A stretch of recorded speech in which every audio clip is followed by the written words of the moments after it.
Hello everyone, welcome to your very own favourite education channel dear school. आज का हमारा topic है formal letter. तो फॉर्मल लेटर के बारे में हम पूरा कॉन्सेप्ट, उसका पूरा का पूरा फॉर्मेट या लेआउट और साथ में इंपॉर्टेंट कीवर्ड जिनको अगर आप याद करके अपनी आंसर राइटिंग में यूज करोगे लेटर में तो आपको बहुत अच्छे मार्क्स मिलेंगे। So let's start.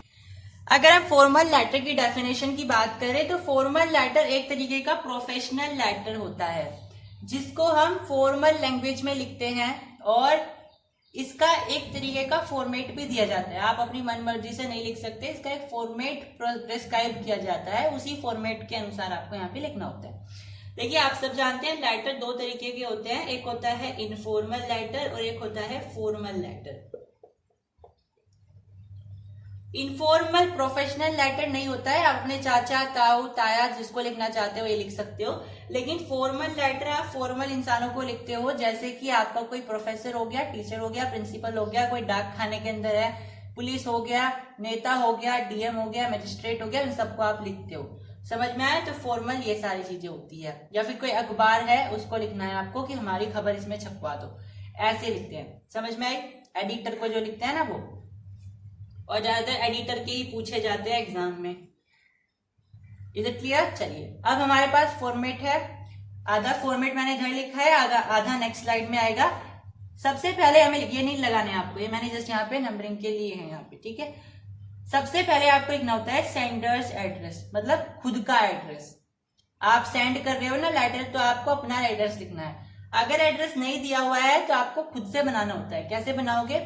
आपको वहां पे रोड का नंबर डाल देना। सबसे पहले बीटी रोड, आगरा, है ना। यहाँ पे सॉरी आगरा मत लिखो, पहले यहाँ पे लिख दो रामपुर, फिर यहाँ पे लिख सकते हो आगरा, ऐसे करके, ठीक है। 3 लाइन में लिखना होता है, जैसे मैंने यहाँ लिखा भी है। आपको फॉर्मेट को बिल्कुल अच्छे से फॉलो करना है, जैसा कि यहाँ पे लिखा भी हुआ है स्टार्टिंग में कि इसका एक फॉर्मेट प्रेस्क्राइब किया जाता है और आपको उसको फॉलो करना पड़ता है। इसके बाद आप डेट लिखते हो। डेट डालने का एक तरीका होता है, आप डेट डालो, जो तारीख है वो डालिए, फिर यहाँ पे टीएच लगा दीजिए, या जो भी लगाना है। 22 है तो एनडी लगाओगे, 4th है तो टीएच लगाओगे, 23rd है तो आरडी लगाओगे, ठीक है। ये चीजें लगानी होती है। फिर यहाँ पे जो भी महीना चल रहा है, अक्टूबर लिखो, पूरा लिखो या आधा लिखो, मर्जी है। फिर यहाँ पे कोमा लगा करके ईयर लिखो। ईयर भी 23 डाल के नहीं छोड़ना है, पूरा लिखना है। समझ में आई? उसके बाद रिसीवर का एड्रेस, जिसको आप भेज रहे हो वो आपको उसका एड्रेस लिखना होता है। और जनरली रिसीवर का एड्रेस आपको हमेशा दे दिया जाता है। कैसे लिखोगे? जैसे आपको मैनेजर को लिखना है तो आपने लिखा द मैनेजर, फिर वो कौन सी कंपनी का मैनेजर है वो लिख दिया। तो मान लीजिए वो हर्बल कंपनी है तो मैंने यहाँ हर्बल कंपनी लिख दिया। उसके बाद वो कहाँ पे रहता है तो वहां लिख दीजिए न्यू दिल्ली, बस खत्म। इस तरीके से आपका रिसीवर एड्रेस खत्म हो जाता है। सैल्यूटेशन में क्या आता है? आपको डियर सर, डियर मैडम, जो भी लिखना है वो लिखा, हम सब लिखते हैं, ठीक है। इन केस हमें नहीं पता है सामने वाला इंसान मेल है या फीमेल है तो हम उसको डियर सर ही लिखते हैं, डियर मैडम मैम नहीं लिखते, ठीक है। इसके बाद हम लिखते हैं सब्जेक्ट, और यहाँ पे याद रखना एक एक लाइन छोड़नी है। सेंडर एड्रेस के बाद एक लाइन छोड़ोगे, डेट के बाद एक लाइन छोड़ोगे, रिसीवर एड्रेस के बाद एक लाइन, सैल्यूटेशन के बाद और सब्जेक्ट के बाद भी। सब्जेक्ट ज्यादा लंबा नहीं लिखना होता है, 4 से 5 शब्दों का लिखना होता है, दैट्स इट, ठीक है। सब्जेक्ट में आपको प्रॉपर लिखना है जिसके बारे में आप लिखना चाहते हो। अगर आपको कोई खबर छपवानी है कि भाई मुझे अपना जो है ये खबर इसमें छपवानी है, तो आप उसके हिसाब से लिखो कि आपको क्या करना है, अपनी खबर छपवानी है, दैट्स इट। कोई अगर आपका बैलेंस का टॉपिक है, कोई भी ऐसा टॉपिक है तो आपको उसको बिल्कुल शॉर्ट में 3 से 4 या 4 से 5 शब्दों में आपको खत्म करके सब्जेक्ट लिखना होता है। उसके बाद आती है बॉडी, और बॉडी के 3 पार्ट। बॉडी के 3 हिस्से होते हैं। पहला होता है इसमें जब हम इसमें थोड़ा सा इंट्रो देते हैं, यानी हमारा टॉपिक क्या है। हमने सब्जेक्ट में बता दिया है, लेकिन अब हमें उसे थोड़ा सा खोल करके बताना है। उसके लिए मैंने थोड़े से कीवर्ड लिखे हैं, आप ये यूज कर सकते हो। कीवर्ड बोल लो या सेम लाइनें आप यूज कर सकते हो।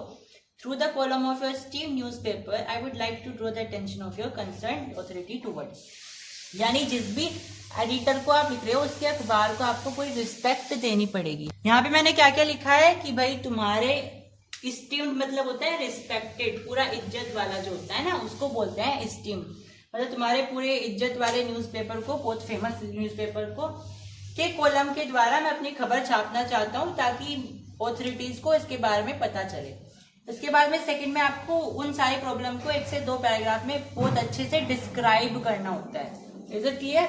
इसके बाद थर्ड पैराग्राफ में आप यूज कर सकते हो ये लाइन, आप लिख सकते हो it will be good if you publish this in your newspaper. यानी अच्छा होगा आप इससे अपनी न्यूज़पेपर पब्लिश कर दो, ताकि कंसर्न जो अथॉरिटी है उनका ध्यान इधर जाए और ये जो मैटर है उसको रिजोल्व कर सके, जो भी आपका मैटर XYZ। यहाँ पे जो मैंने डैश लगाया है, यहाँ पे आप अपना सब्जेक्ट का नाम लिखोगे, यहाँ पे जो मैंने डैश लगाया अपनी प्रॉब्लम का नाम लिख सकते हो। उसके बाद थैंक यू लिखिए, योर्स के बाद आप सिंसियरली, फेथफुली, जो भी आप ट्रूली वगैरह जो भी आप लिखना चाहो लिख सकते हो। उसके बाद अगर आपको लेटर में ऑलरेडी नाम दे दिया गया है कि आप राधिका हो, राधा हो, मोहन हो, जो भी हो वो लिख दीजिए। नहीं तो आपको अपना नाम नहीं लिखना होता है, आप उसकी जगह XYZ लिख दीजिए, डेट्स इट। ठीक है, आप सिग्नेचर भी कर सकते हो उसके नीचे, आपकी मर्जी है, आप कोई एक चीज कर दीजिए, या तो सिग्नेचर करिए या फिर आप अपना नाम लिख सकते हैं। Is it clear? So that's all in this video. Subscribe the channel and like the video. Thank you.